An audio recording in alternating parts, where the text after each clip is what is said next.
Alors Laurence, là je voudrais aborder un sujet tabou, tu sais, que beaucoup de scientifiques rejettent. Euh, c'est cette fameuse mémoire de l'eau, cette puissance même de l'eau, puissance vibratoire de l'eau. Alors beaucoup de scientifiques disent que ça n'a aucune valeur parce que l'expérience n'est pas reproductible, comme si les miracles dans l'Église devaient être reproductibles, alors qu'ils sont reconnus scientifiquement beaucoup. Hein. Euh, mais bon, on va les laisser alors. J'allais dire fausse croyance ou fausse conviction. Et ce que je voudrais, c'est que justement, tu nous expliques, ce qui est une partie de ta conférence, cette puissance de l'eau, puisqu'en fait, nous sommes constitués de 70 à 80% d'eau, et qu'avec cette mémoire de l'eau, on en transporte de l'information. Exactement. Je vais pas pouvoir te dire très. Enfin, c'est un sujet, disons, vaste qu'il Oui, faut oui, oui, oui, travailler, qu'il absolument. faut. Puis là, tu as 3-4 minutes. Disons que c'est un sujet vaste, très controversé parce que c'est un sujet qui a été traité par le professeur Benveniste à l'origine, Oui. repris par le Masaru Emoto, le mathématicien et artiste Masaru Emoto, et en fait en dernier par le professeur Luc Montagnier, qui est le prix Nobel de médecine 2008 pour ses travaux sur le VIH, et qui lui a repris les travaux de Benveniste sur la mémoire de l'eau.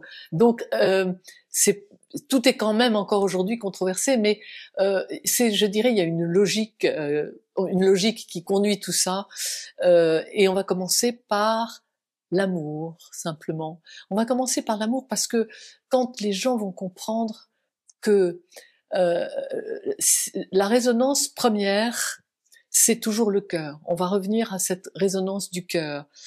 Ce cœur qui est le chef d'orchestre du corps humain, c'est-à-dire... Et ça, il y a peu de gens qui en sont conscients.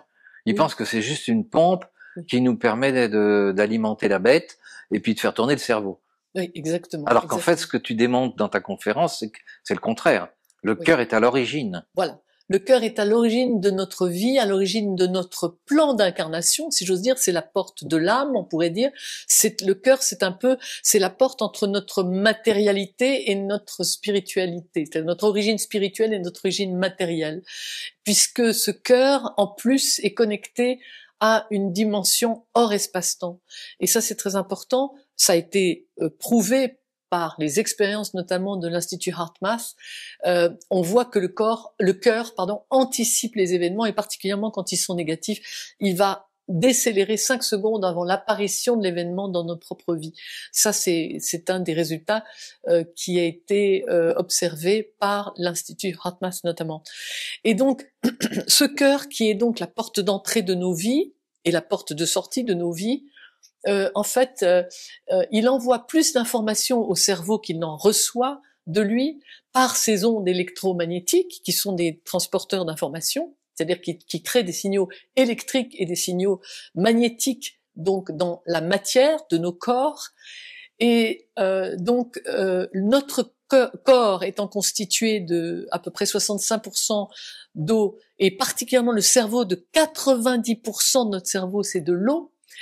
Si on reprend les travaux donc de la mémoire de l'eau fait par ces 3 personnes que nous avons citées, et notamment Benveniste et Montagnier, eh bien nous pouvons nous poser la question sur finalement cette information, nous l'avons à travers l'eau de notre corps, et elle reste, y compris les traumas, les informations toxiques que nous avons reçues restent bloquées dans le corps, ça tout le monde le sait, beaucoup de monde le sait quand même, et c'est à travers le travail de transmutation du cœur que on peut débloquer ces traumas, ces signes électromagnétiques qui ont créé des blocages à l'intérieur de nos corps.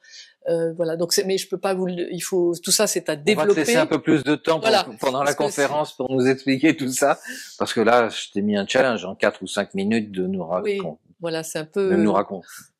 Oui, c'était un challenge. Mais on vous invite à venir à la conférence pour justement poser vos questions, parce que c'est la possibilité de comprendre un grand nombre de choses, puis peut-être aussi d'accéder à une autre vision de soi pour pouvoir se guérir, se transformer, évoluer, etc., etc. Certainement trouver plein de réponses par rapport à ce que nous vivons en ce moment. Exactement. Merci Laurence. Merci Didier.